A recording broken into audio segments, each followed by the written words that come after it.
manipule le bas peuple. Tu sens carrément que non, le moi, peuple n'est pas assez éveillé pour comprendre les enjeux qui sont en train de se faire aussi, Clédor.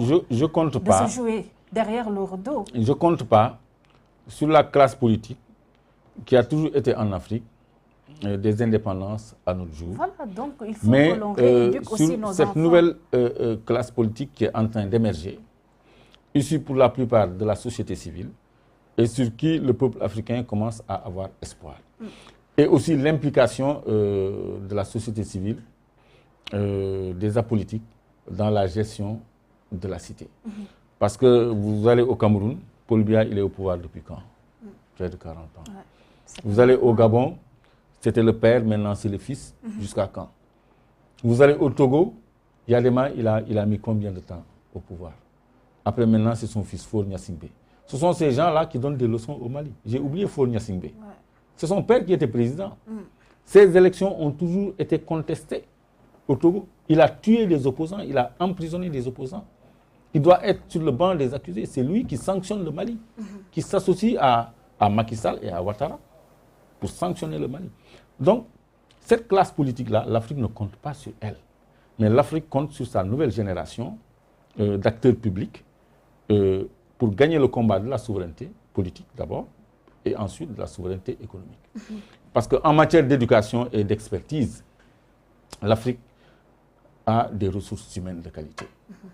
Et l'Afrique peut se mettre dans la production de ressources humaines de qualité en adaptant ses curricula de formation à ses besoins de développement économique.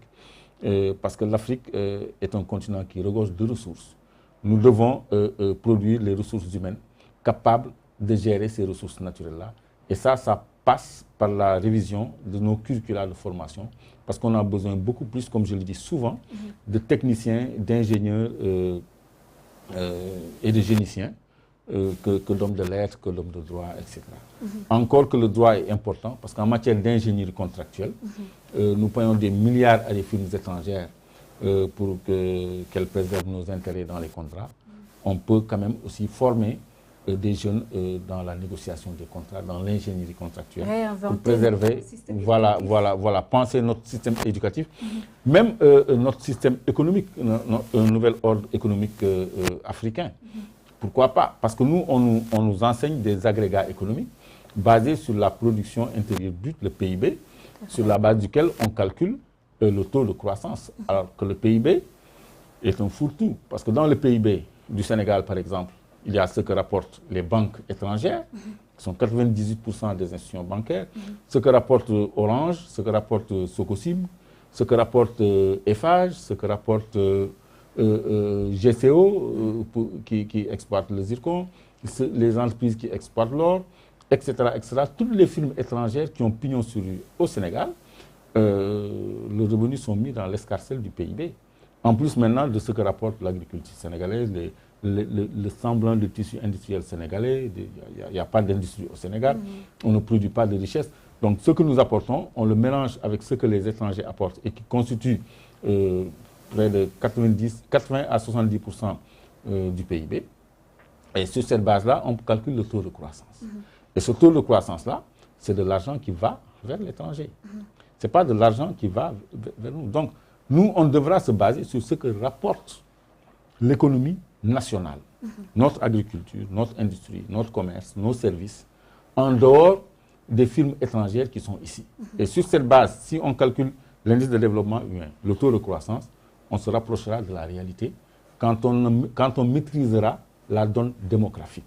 C'est-à-dire quand on saura réellement combien nous sommes, parce que c'est un ratio important pour la détermination des agrégats économiques qu'il faudra maîtriser. Et donc, c'est pour dire que même dans le contenu de l'enseignement, on doit revoir beaucoup de choses. En géologie, par exemple, nos ingénieurs, on leur apprend la façon de calculer la part des États africains dans les ressources naturelles.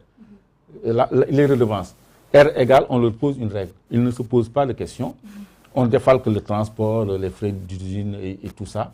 Et le reste, ces miettes-là, c'est ça nos redevances. Et quand on interroge nos ingénieurs, ils nous disent non, c'est les standards internationaux.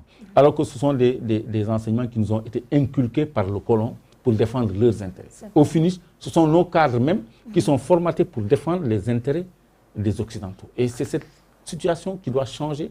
Donc, c'est pour ça que le terme refondation, utilisé par Assimi Goïta et le gouvernement malien, m'agrée très bien, parce que c'est ça qu'il faudra dans toute l'Afrique, c'est-à-dire une refondation totale. Une refondation aussi totale, Clédor, j'entends aussi par ça aller vers notre histoire aussi, aller vers l'africanité. Manger africain, dormir africain, respirer africain. Pourquoi pas ne pas même s'habiller africain? Non, le monde est une symbiose. Hein. On peut intégrer nos valeurs, nos racines dans tous les aspects de notre vie, économie, mode, habillement, nourriture et tout. Je vous rejoins. Il faut ça, mais il faut aussi proposer quelque chose sur le marché mondial. Donc, l'enracinement et l'ouverture sont nécessaires, mais l'Africain doit penser son modèle économique. Tout à fait. Doit penser sa constitution, doit penser sa ligne politique, et doit concevoir elle-même ses programmes de politiques économiques, et non subir des conditionnalités ou des dictats de gens qui leur prêtent de l'argent. L'Afrique doit aller vers l'affranchissement de la dette extérieure, comme l'a réussi le Ghana. Le Ghana finance à 100% son développement. Le Botswana finance à 100% son développement. L'Angola finance à 100% son développement. Le Rwanda finance à 100% son développement. Les Comores financent le... Donc, il y a des États africains qui ont réussi à se départir de la dette extérieure. Ça, c'est une option politique. Parce que même les États européens, les États-Unis, sont des États très endettés. Eux, ils ont comme instrument de développement la dette. Mais on peut s'en affranchir, surtout en Afrique, pour être quitte avec nos ressources, pour ne subir aucune pression, d'où qu'elle vienne, sur le plan économique. Mais il faut aussi, Clédor, juste pour vous conforter par rapport à votre argumentaire, voir ces États africains qui commencent à s'en sortir, comment ils vivent, ils consomment ce qu'ils ont. Mais ici au Sénégal, on aime bien prendre le riz, mais qui nous a été, le riz nous a été imposé par le colon. On aime bien manger le pain, mais d'où vient aussi ce blé? On aime bien porter Made in France, Made in États-Unis, France, ainsi de suite, ainsi de suite. Donc aujourd'hui, cette complexe d'infériorité que nous, les Africains, ont de manière générale, est-ce que ce n'est pas ce qui nous coule à notre perte aussi? Je pense que... Surtout l'Afrique francophone. Je pense qu'il y a des habitudes de consommation qui sont déjà établies. Pour les soutenir, il faut juste aller vers la production. On nous a habitués à consommer du riz, mais produisons du riz. Je ne suis pas d'accord. L'arachide n'est pas une culture sénégalaise. C'est une culture qui a été importée. Ça nous a été imposé par le colon. Actuellement, c'est une culture bien sénégalaise. Donc, il faut qu'on aille vers la production. C'est-à-dire, on n'a pas besoin que de ce que nous consommons. Nous avons besoin d'importer d'autrui. Des produits manufacturés. Donc, il nous faut aller nous vers la production. Vous allez dans les pays maghrébins, Algérie, Tunisie, Maroc, ils fabriquent leurs congélateurs, ils fabriquent leurs chauffe-eau, ils fabriquent leurs cuisinières, ils fabriquent beaucoup d'appareils électroménagers. Mais en même temps, ils ont leur propre culture, la culture berbère, la culture arabe, qui est très ancrée. Ils tissent jusqu'à présent à la main des couvertures, des broderies à la main. Ils font du pain à la pierre et tout ça. Ils sont ancrés dans leur tradition, dans leurs valeurs. Et pourtant, ils sont ouverts au monde. Ils sont dans la modernité. Parce qu'au lieu d'aller acheter un frigidaire ou bien une cuisinière d'Europe, ils fabriquent ça chez eux. Donc, la même chose doit pouvoir se produire, par exemple, au Sénégal ou au Mali, qui est un pays très ensoleillé, qui dispose de sable extra-silicieux pour faire du verre, à partir duquel on peut faire des panneaux photovoltaïques et avoir une source d'énergie. Vous allez en Ouganda, ils fabriquent des bus, des voitures électriques et diesel. L'Ouganda, je dis, L'Ouganda fabrique ses véhicules de transport de A à Z. Nous avons des chaînes de montage, mais eux, ils sont dans la production, dans la fabrication de A à Z. Et c'est un pays africain. Donc, je crois que quand je parle de revoir les curricula de formation, qu'on a besoin de techniciens, d'ingénieurs et ça, c'est pour ça que je le dis, l'Afrique peut produire, l'Afrique a les ressources humaines pour produire ses biens de consommation, quels qu'ils soient. Je termine en disant que le Burkina Faso a fabriqué un satellite 100% burkinabé et qui est déjà mis sur orbite. Le Ghana est à son 2e satellite. Et ça, c'est une technologie de pointe. Ils ont réussi à mettre des satellites sur orbite. Mais nous dépendons de Huawei, qui gère le cœur de notre réseau, du réseau de la Sonatel Orange. Nous n'avons pas de satellite pour définir notre météo, pour faire notre topographie, pour évaluer nos ressources naturelles, etc., etc. C'est même un instrument de souveraineté. Donc, l'expertise est à notre portée. Et je pense que bientôt, le Sénégal aussi va confectionner, pour rattraper le Burkina et le Mali, son premier satellite. Parce que nous avons un Sénégalais qui s'appelle Matarba, je crois, qui est très calé en balistique, en ingénierie,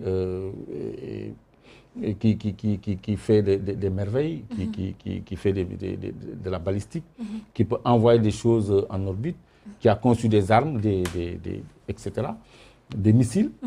Et c'est la même technologie qui met les satellites sur orbite. Donc, c'est des talents qu'on ne promeut pas, qu'on ne connaît même pas souvent, et c'est ce qui est dommage. Mais je crois qu'on doit s'orienter sur ça, parce que l'Afrique a des atouts. Le Mali, il a l'or, il a l'uranium, il a le lithium pour faire les batteries. On est aux voitures électriques. Le Sénégal, il a du zircon, il a de l'or, il a du pétrole. Le Mali aussi a du pétrole. La Guinée a la bauxite, avec laquelle on fait de l'aluminium, de l'or, du diamant et beaucoup d'autres minerais. Le Gabon, le Niger, la Côte d'Ivoire, nous avons tous des ressources.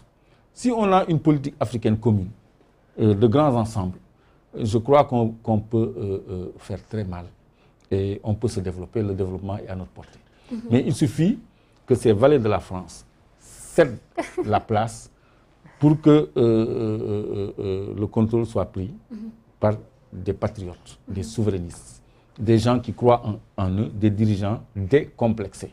C'est ça qu'il nous faut en Afrique, parce qu'on a tout le reste. Et pour terminer avec le Mali, quel lendemain pourrait attendre cette junte militaire, pour ne pas dire le peuple malien? Disons l'armée malienne, parce que junte c'est un peu péjoratif. Je crois que c'est une armée très patriotique et qui aura le dernier mot, parce qu'ils sont chez eux. Et personne ne va venir leur faire la guerre. Ils ont des problèmes de sécurité avec les djihadistes, avec certaines ethnies. L'armée russe est là, la Russie est là, la Chine est là. Et ils vont réussir à pacifier l'intégrité de leur territoire. Pour rasseoir maintenant les paramètres démocratiques qui font défaut, en dehors de tout calendrier imposé. Je crois qu'on ne doit rien imposer au peuple malien et partant à l'État malien, parce qu'on doit leur laisser leur agenda. Si on avait ouvert une porte de dialogue, eux, ils auraient pu peut-être convaincre la communauté internationale de la nécessité première de restaurer la sécurité dans l'ensemble du territoire, avant de s'engager vers des élections. Mais en lieu et place de ce dialogue-là, on leur a imposé un dictat venu des colons de la France, et c'est ce qui est inacceptable. Espérons que la CEDEAO se ressaisisse à temps. Non, la CEDEAO n'a pas l'adhésion de la population. Les Ivoiriens ne sont pas d'accord avec Ouattara, les Sénégalais ne sont pas d'accord avec Macky Sall. Les Burkinabés ne sont pas d'accord avec Kaboré. Il a échappé à un coup d'État hier, d'ailleurs. Donc, ce sont des régimes qui sont très fragiles. Faure Gnassingbé, il n'a rien à prouver. Donc, ce sont ces gens-là qui donnent des leçons au Mali. Et je crois que la CEDEAO va vers un cuisant échec. La CEDEAO et la France vont essuyer un cuisant échec en Afrique. Parce que maintenant, on parle de CEDEAO des peuples et non de CEDEAO des États. Parce qu'on a dit communauté des États. Il faut que ce soit une communauté des peuples et non des États. Parce que les États sont incarnés par des gens qui sont aussi illégitimes que Faure Gnassingbé, que Alassane Dramane Ouattara, que Macky Sall etc. Et le Tchadien est le fils de Idriss Déby qui a été élu sans aucune élection. Ces gens-là ne sont pas légitimes pour plastronner à la tête de la CEDEAO. Et puis la CEDEAO ne doit pas envoyer de troupes militaires au Mali contre la volonté du Mali, parce que ce serait un acte de guerre. Et il y a ce qu'on appelle l'ANAD. L'ANAD, c'est au sein de la CEDEAO, c'est l'accord de non-agression et d'assistance en matière de défense, qui est signé entre les États membres pour que si un État est agressé par une autre nation, hors CEDEAO, qu'on lui prête assistance. Le pacte de non-agression, ça veut dire qu'aucun État membre n'a le droit d'agresser un autre État membre. Ça, c'est des accords qui existent